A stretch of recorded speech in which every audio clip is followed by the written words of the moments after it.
பிராத்மிகோட second lesson. இது பிராத்மிகோட book. இதனுடைய second lesson page number 13. இந்த லெசன் தான் இங்க பார்க்க போறோம். இந்த லெசன்ல என்ன சொல்லியிருக்காங்க அப்படின்னா, எதை பத்தி ஃபோக்கஸ் பண்ணிருக்காங்கன்னா 3 விஷயம். ஒன்னு வொக்காபுலரி. இப்ப பேசிக்கா கத்துக்க வரணும் போது சில வார்த்தைகள் புதுசா தேவைப்படுது. அதுக்காக ஒரு 5 வார்த்தை நம்ம தெரிஞ்சுக்கிறதுக்காக கொடுத்திருக்காங்க வொக்காபுலரி. அதாவது ஹாத், ஜமீன், தீவார். ஹாத்னா கை, நம்மளோட உடல் உறுப்பு, ஹேண்ட். ஜமீன்னா தர. மூணாவது தீவார் அப்படின்னா வால், சுவர். இது 3. ஆல்ரெடி கிதாப் அப்படின்ற வார்த்தையெல்லாம் நம்ம பார்த்திருக்கோம் ஃபர்ஸ்ட் லெசன்ல. அதுக்கு ஈக்குவலண்டான இன்னொரு வார்த்தை என்ன சொல்லலாம்னா புஸ்தக் சொல்லலாம். இந்த மாதிரி எல்லா வார்த்தைக்குமே ஒரு ஈக்குவலண்டான வார்த்தைங்க இருக்குது. சமமான அர்த்தம் தரக்கூடிய வார்த்தைங்கன்னு சொல்லிட்டு similar meaning of the word அப்படின்னு. இதை ஹிந்தியில சமான அர்த்தம்னு சொல்லுவாங்க. இதை நம்ம இன்னொரு வீடியோல ஒரு 10 லெசன் போனதுக்கு அப்புறமா அதை நம்ம இம்ப்ரூவ் பண்றதுக்கு வேர்ட்ஸ் மீனிங்க நம்ம அது தனியா ஒரு வீடியோ பார்க்கலாம். இப்ப இந்த லெசன்ல இந்த 3 ஹாத், ஜமீன், தீவா இதனுடைய மீனிங் கூட இந்த மேன், பர், இந்த 2 அந்த 5 வார்த்தையினுடைய வொக்காபுலரி கொடுத்திருக்காங்க. மேனா இல், அந்த பொருளை தரக்கூடியது. பேனாவில், வீட்டில், உன்னில், அந்த மாதிரி இல் இல் சவுண்ட் வரக்கூடிய அந்த ஈக்குவலண்டான மீனிங் இன், அதாவது இன். அடுத்தது பர். பர்னா மேல, இந்த கை மேல, புக்கு மேல, மேஜை மேல, கூரை மேல, அந்த மாதிரி மேல் அப்படின்ற வர இடத்துல பர், அதாவது ஆன் இங்கிலீஷ்ல. இந்த 5 வார்த்தையினுடைய மீனிங் இதுல போக்கஸ் பண்ணிருக்காங்க. இதை தாண்டியும் நிறைய வார்த்தைகள் வேணும்னா இந்த புக்லயே அந்த லெசனுக்கு கீழே மீனிங் இருக்கு, நீங்க படிக்கலாம்.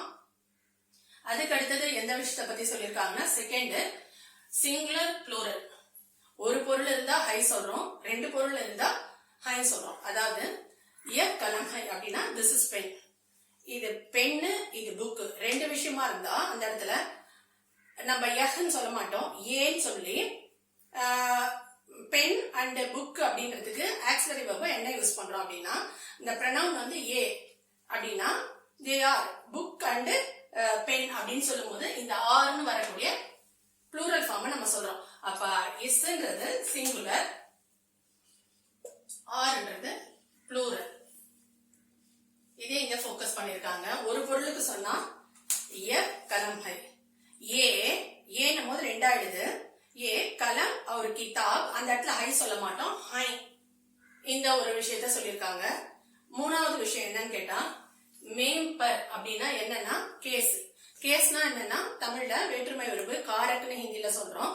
நம்ம நிறைய படிச்சிருப்போம். நாமினேட்டிவ் கேஸ், ஆப்ஜெக்டிவ், லொகேட்டிவ், ஒகேட்டிவ், இந்த மாதிரிலாம். அது கிராமர் சைட்ல நம்ம தெளிவா பார்க்கலாம். இப்ப இதுக்கு அதிகரன் காரக்ட்னு சொல்றாங்க.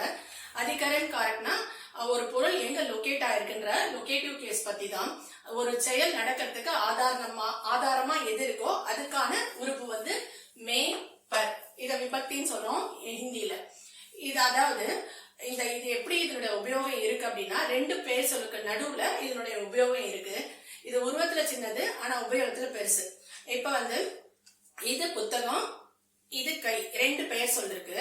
இந்த 2 பெயர் சொல்லியும் கனெக்ட் ஆகி ஒரு சென்ஸ கொடுக்கணும்னா இதனோட உபயோகம் ரொம்ப அவசியம். இது ஹாத்னா கை, கிதாப்னா புக்கு. இப்ப ஹாத், கிதாப், ஹை அப்படின்னா அதுல அர்த்தம் வரல. பென்னு, புக்கு இருக்கு அப்படின்னு இருக்கு. ஆனா அது 2த்துக்கு நடுவுல இந்த மேவோட யூசேஜ் எப்படி இருக்குன்னு பாருங்க. ஹாத் மே கலம் ஹை அப்படின்னா கையில் பேனா இருக்கிறது. அப்ப கைக்கும் பேனாவையும் கனெக்ட் பண்ண அந்த இல் அப்படின்ற அந்த ஒரு வார்த்தை அந்த முழு சென்ஸ கொடுக்குது. கையில புக் இருக்கு, ஹாத் மே கிதாப் ஹை, இவ்வளவுதான். அடுத்தது இன்னொன்னு பாருங்க, ஹாத் மே கலம் ஹை, கையில பேனா இருக்கு, கையில புக் இருக்கு. அப்ப கை பேனா, கை புக், இது 2த்தையும் கனெக்ட் பண்ணக்கூடிய அந்த ஒரு ஒர்க்க, அந்த செயல்னா இதுல என்ன செயல்னு அப்படி கிடையாது, அது இருக்கக்கூடிய நிலைய எதை ஆதாரமா கொண்டு அது இருக்குது அப்படின்றதுக்கான ஒரு இதுதான் மேம்பர். இதுதான் இதனோட உபயோகம். இப்ப தீவார் பர் கியா ஹை அப்படின்னா, தீவார்னா செவரு. செவருல என்ன இருக்கு அப்படின்னா, தீவார் பர் போர்டு ஹை, அதாவது ஷாம்பட் ஹை, தீவார் பர் ஷாம்பட் ஹை, இந்த போர்டு இஸ் ஆன் த வால் அப்படின்னு சொல்றோம். மேஸ் பர் கியா ஹை, மேஜ மேல என்ன இருக்கு, மேஜ மேல புக் இருக்கு அப்படின்னா மேஸ் பர் கிதாப் ஹை அப்படின்னு சொல்றோம். மேஜ மேல புக் இருக்கு, book is on the table. அடுத்தது இன்னுக்கு பார்க்கலாம். அதாவது கலம் மே கியா ஹை, இந்த பேனால என்ன இருக்கு? பேனா இங்க் ரெண்டுமே தனித்தனி வார்த்தை. கலம் மே சியாஹி ஹை அப்படின்னா, சியாஹினா இங்க், பேனாவில் இங்க் இருக்கு. அப்ப பேனாவையும் இங்கையும் அந்த இல்லுன்ற ஒரு வார்த்தை கனெக்ட் பண்ணுது. இதுதான் இந்த ஒரு அர்த்தத்தை கொடுக்குது. அதுதான் மே பர் இதனுடைய அர்த்தம். இதை ஃபோக்கஸ் பண்ணி இந்த இந்த லெசன்ல என்ன இருக்குன்னு பார்க்கலாம். ஹாத் மே கியா ஹை, கையில என்ன இருக்கு அப்படின்னா, ஹாத் மே புக் இருந்தா புக்கு கிதாப் ஹைன்னு சொல்லுங்க, இல்ல பேனா இருந்தா கலம் ஹை, எது இருக்கோ அதனுடைய ஆன்சரை சொல்லணும். அதுக்கப்புறம் மேஸ் பர் கியா ஹை, மேஜ் மேல என்ன இருக்கு? What is on the table. Book இருந்தா book is on the table சொல்லுங்க, மேஸ் பர் கிதாப் ஹைன்னு சொல்லணும், இல்ல மேஸ் பர் கலம் ஹைன்னு சொல்லணும். அவ்வளவுதான். தீவார் பர் கியா ஹை, இது புக்ல இல்ல, இருந்தாலும் நம்ம எக்ஸாம்பிளுக்காக சொல்றேன். இந்த செவர் மேல என்ன இருக்கு அப்படின்னா, செவருக்கு மேல அர்த்தம் எடுத்துக்கூடாது. வாட் இஸ் ஆன் த வால் அப்படின்னா, இந்த போர்டு இஸ் ஆன் த வால்னு சொல்றோம். அப்ப தீவார் பர் கியா ஹை அப்படின்னு கேட்டா ஷாம்பட் ஹை, தீவார் பர் ஷாம்பட் ஹை. அப்ப பர்ன்ற அர்த்தம் என்னன்னு இப்ப நம்மளுக்கு புரிஞ்சிருக்கும். அடுத்தது இந்த தெரிஞ்சுக்கிட்டு சின்ன சின்ன வார்த்தையை வச்சு எப்படி சென்டென்ஸ் மேக் பண்றது. வேர் இஸ் த பென் அப்படின்னு கேட்டா, பேனா எங்க இருக்கு?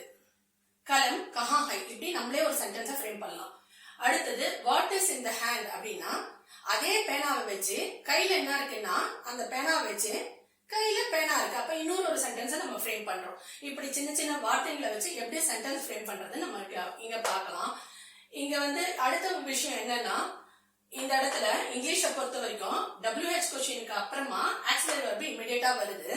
ஆனா ஹிந்தியை பொறுத்த வரைக்கும் இங்க நவுன் இருக்கு, நவுனுக்கு பக்கத்துல இந்த ஆன்சர் நமக்கு வருது. அதாவது நீங்க ஃப்ரேம் பண்ணும்போது பாத்தீங்கன்னா, வேர் இஸ் த பென் அப்படின்னா கலம் கஹா ஹை அப்படின்னா, இங்க WH கொஸ்டின் செகண்டா போயிடுது. இந்த இடத்துல வேர்ன்ற இந்த ஒரு வார்த்தை ஹிந்தியில ஃப்ரேம் பண்ணும்போது கஹா கலம் ஹைன்னு சொல்றது இல்ல, இது இப்படி செகண்ட் இடத்துக்கு போயிடுது. இதை நீங்க நோட் பண்ண வேண்டியது இருக்கும். இப்ப இஸ் அப்படின்றது செகண்டா இருக்கு, அதாவது WH கொஸ்டினுக்கு அப்புறமா ஆக்சிலரி வெர்ப் வருது. ஆனா இந்த இடத்துல லாஸ்ட்ல வருது. இந்த மாதிரி ஒரு சில மைனூட்டான விஷயங்களை நம்ம பார்த்தா நம்மளால சொல்லிட முடியும். இது எப்படி நம்ம ஃப்ரேம் பண்றதுன்னு பார்க்கலாம். அதுக்கு முன்னாடி இப்ப இதுல இருக்கக்கூடியது, அதாவது ஒரு வேர்டை வச்சு ரெண்டு சென்டென்ஸ் மேக் பண்ணலாம் நம்மளுக்கு தெரிஞ்சுது. அதாவது வேர் இஸ் த பென் அப்படின்னா, பேனா எங்க இருக்கு, பேனான்ற ஒரு வார்த்தையை வச்சு நம்ம ஒரு சென்டென்ஸ் ஃப்ரேம் பண்ணோம். அப்புறம் அதே பேனா ஆன்சர் வரா மாதிரி what is in the hand, கையில என்ன இருக்கு அப்படின்னா பேனா இருக்கு, ஹாத் மே கலம் ஹை. இந்த மாதிரி ஒரு வேர்டை வச்சு ரெண்டு சென்டென்ஸ் ஃப்ரேம் பண்ண முடியும். அப்ப எங்களுக்கு சென்டென்ஸ் ஃப்ரேம் பண்ணணும்னா நாங்க என்ன செய்யணும் அப்படின்றத இப்ப பார்க்கலாம். இப்போ ஒரு சென்டென்ஸ் எப்படி, அதாவது வார்த்தைகள்லாம் நமக்கு தெரிஞ்சிச்சு, இப்ப எப்படி சென்டென்ஸ் மேக் பண்றதுன்னு பார்க்கலாம். அதாவது வெர்ப்ல நமக்கு வேர்ப் அப்படின்னா ஒரு செயல் செய்யறதுக்கான ஒரு பேரை தான் நம்ம வினைச்சொல்னு சொல்றோம், அது வேர்பு. அந்த வேர்ப்ல ரெண்டு இருக்கு, ஒன்னு மெயின் வேர்பு, இன்னொன்னு ஆக்சிலரி வேர்பு. வேர்ப் வினைச்சொல்கள் ரெண்டு விதமா இருக்கு. ஒன்னு மெயின் வெர்ப்னு சொல்றோம், இன்னொன்னு ஆக்சிலரி வேர்ப்னு சொல்றோம். மெயின் வெர்ப்னா ஒரு மெயின் வெர்ப் அப்படின்னு சொல்லும் போது அது செயல் நடக்கும்ன்றத காட்டுறது. ஆக்சிலரி வேர்ப் எப்ப வரும் அப்படின்னா செயலே நடக்காத சென்டென்ஸ்ல வரும். இப்போ இது ஆன்சர் பாருங்க, கலம் கஹா ஹைனா கலம் ஹாத் மே ஹை அப்படின்னு சொல்றோம். இதுல எந்த செயலும் நடக்கல. இந்த மாதிரி செயல் நடைபெறாத இடத்துல ஆக்சிலரி வெர்பை யூஸ் பண்றோம்னு நீங்க புரிஞ்சுக்கலாம். நம்ம அதாவது இப்ப நான் பேசுறேன்னா அது ஒரு செயல், நான் இப்ப பாடம் நடத்துறது ஒரு செயல் அப்படின்னா அதுல ஐ ஸ்பீக்னு சொல்றேன், அந்த ஸ்பீக் மெயின் வெர்பு. இப்ப செயலே நடக்கல, இது இந்த மாதிரி கையில பேனா இருக்கு அப்படின்னு சொல்றதுல செயல் நடக்கல, அந்த சென்டென்ஸ்ல நம்ம ஆக்சிலரி வெர்பை யூஸ் பண்ணணும். அப்ப மெயின் வெர்ப் எங்க யூஸ் பண்ணணும், ஆக்சிலரி வெர்ப் எங்க யூஸ் பண்ணணும் அப்படின்னா, செயல் நடந்தா மெயின் வெர்பை யூஸ் பண்ணலாம், செயல் நடக்கலன்னா ஆக்சிலரி வெர்பை யூஸ் பண்ணலாம். இப்ப இந்த லெசனை பொறுத்த வரைக்கும் ஆக்சிலரி, அதாவது செயலே நடக்காத பட்சத்துல எந்த வெர்பை நம்ம யூஸ் பண்றது அப்படின்றதுக்கு தெரிஞ்சுக்கிறதுக்கு தான் இந்த லெசன். ஆக்சிலரி வெர்பை நம்ம யூஸ் பண்றோம். ரெண்டாவது ஒரு விஷயம் என்ன அப்படின்னா, தமிழ்ல, இங்கிலீஷ்ல, ஹிந்தில எல்லாமே எப்படி இருக்குன்னா, தமிழும் ஹிந்தியும் ஒரே விதமான இலக்கண கோட்பாடுகளை வச்சிருக்கு. இங்கிலீஷ் கொஞ்சம் வேற மாதிரி இருக்கு. இங்க பாருங்க, கலம் கஹா ஹை, பேனா எங்க இருக்கு அப்படின்னா வேர் இஸ் பென்னு கேட்கிறோம். அந்த வேர் இஸ்ல இந்த WH கொஸ்டின் ஃபர்ஸ்ட் வருது, அதுக்கப்புறமா ஆக்சிலரி வெர்ப் வருது. அதாவது WHக்கு அப்புறமா ஹெல்பிங் வெர்ப் இல்ல ஆக்சிலரி வெர்ப் அப்படின்னு சொல்றோம், இல்ல சப்போர்ட்டிவ் வெர்ப் அப்படின்றோம், அது வருது. அதுக்கு அடுத்தது பாத்தீங்கன்னா தமிழ்ல பேனா எங்க இருக்கு அப்படின்னா பேனா ஃபர்ஸ்ட் அந்த வேர்ன்ற வார்த்தை பின்னாடி போயிடுது. அதே மாதிரிதான் ஹிந்தியில கலம் கஹா ஹைனா தமிழ் மாதிரியே பேனா ஃபர்ஸ்ட் இருக்கு, எங்க செகண்ட் இருக்கு. இந்த ஒரு சின்ன விஷயத்த மட்டும் நம்ம புரிஞ்சுக்கணும். இப்ப நம்ம பார்த்தோம்னா இதனுடைய மீனிங்க நமக்கு அது தெளிவா புரியும். கலம் கஹா ஹை, பேனா எங்க இருக்கு அப்படின்னா வேர் இஸ் பென் அப்படின்னு சொல்றோம். வேர் இஸ் பென் சொல்றோம். இப்ப இதுக்கு ஆன்சர் கலம் கஹா ஹை, கலம் ஹாத் மே ஹை. நெக்ஸ்ட் ஹாத் மே கியா ஹை அப்படின்னா கையில என்ன இருக்கு அப்படின்னு கேட்கும்போது வாட் இஸ், வாட்டுக்கு அப்புறம் இஸ் வருது. ஆனா நீங்க தமிழ் அதை மொழிபெயர்த்து பார்த்தீங்கன்னா கையில என்ன இருக்கு, என்னன்ற அந்த வார்த்தை ரெண்டாவதா தான் வருது, கியா. இப்போ வாட்டுன்றது இங்க இடத்துல கியான்றது செகண்ட் இடத்துலதான் வருது. அது நம்ம புரிஞ்சுக்கணும். கிதாப் கஹா ஹை, வேர் இஸ் புக். இதுல பாருங்க where is book, where is புக்னு வருது. அடுத்தது பாருங்க மேஸ் பர் கியா ஹை, வாட் இஸ் ஆன் த அப்படின்னும் போது வாட் இஸ், அப்போ WH கொஸ்டினுக்கு அப்புறமா தான் ஆக்சிலரி வெர்ப் வருது. ஆனா இந்த தமிழ்லயும் ஹிந்திலயும் அப்படி கிடையாது. மேஸ் பர் கியா ஹை அந்த WH செகண்டா தான் வருது, என்னன்ற அந்த வார்த்தை ரெண்டாவது வருது. இது மட்டும் தான் நம்ம நோட் பண்ணணும்.